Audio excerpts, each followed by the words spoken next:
Hello, this is my return brief for the second DAB 201 project where we were tasked with designing a mixed-use dwelling to suit the Yarrabilba's self-sustaining plan.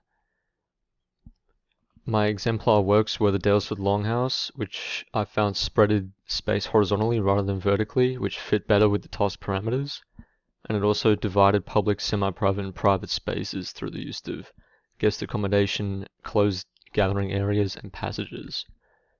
The second exemplar work, the apartment with the dining room, focused on the small economy idea that prioritizes self-sufficiency in the operation of built spaces.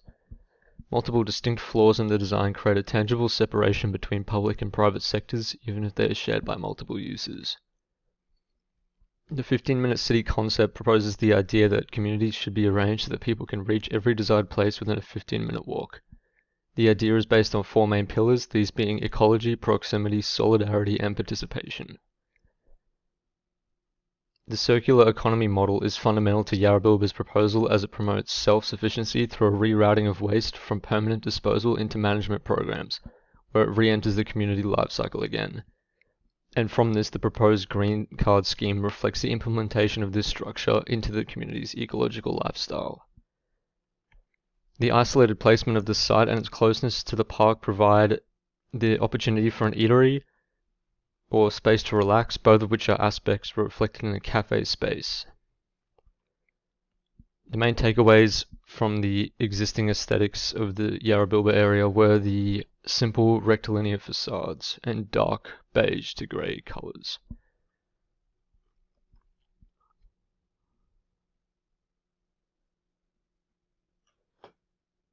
The likely demographic of the site will be parents of young children, elderly people, and morning work commuters. On the other hand, the area's nightlife will likely be drawn towards the town centre or more central areas with denser shopping and eating locations. Because of these factors in the site analysis, the design should be directed to the southeast corner of the site to maximise the effects of the surrounding foliage and vicinity of the adjacent parklands. In terms of the green card scheme, the public garden would act as an overarching connection that would synergize well with these other amenities and incorporate the green card scheme into the fundamental life cycle. Incorporating a cafe along with the other spaces relates to each pillar of the 15-minute city concept. This circulation map, starting on the right side of the infinity, shows that small bags of coffee grounds are given with coffee purchase, which can be added to a choice of herb compost for green card points.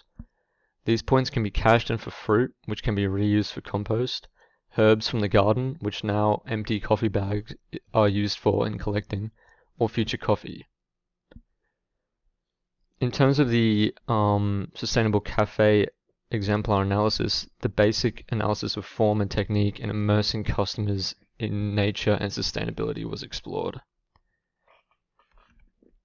The main consideration in terms of layout was in the direction of flow throughout the building, as it was best to direct the flow towards the parklands as well as the corner of the street. I decided that the second bubble diagram layout was most effective. Here there is just some further exploration of the basic site organization and the orientation in terms of weather and climate. Here's the basic spatial adjacency matrix, just kind of mapping out the interior areas. And here is the flow concept, where it shows that the customer should be directed through a part of the garden before reaching the cafe. Then they should be able to reach the garden either through or within the cafe itself. Just showing that the customer should be completely immersed in the garden so that they can feel free to go and interact with it whenever they have the opportunity, and shouldn't be directed through the cafe all the time to get to it. From this there was further form refinement and development, and isolating the two floors.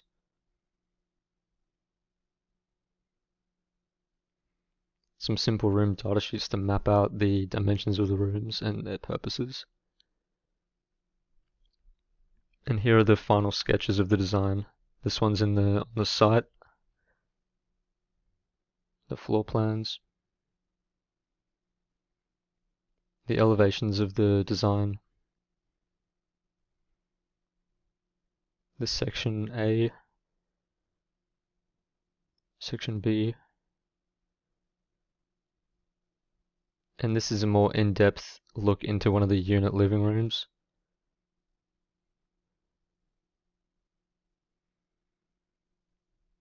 The perspective drawing of this design. And here is the scale model which I created to convey the design's form in a three-dimensional format to get a better sense of scale. Thank you for listening.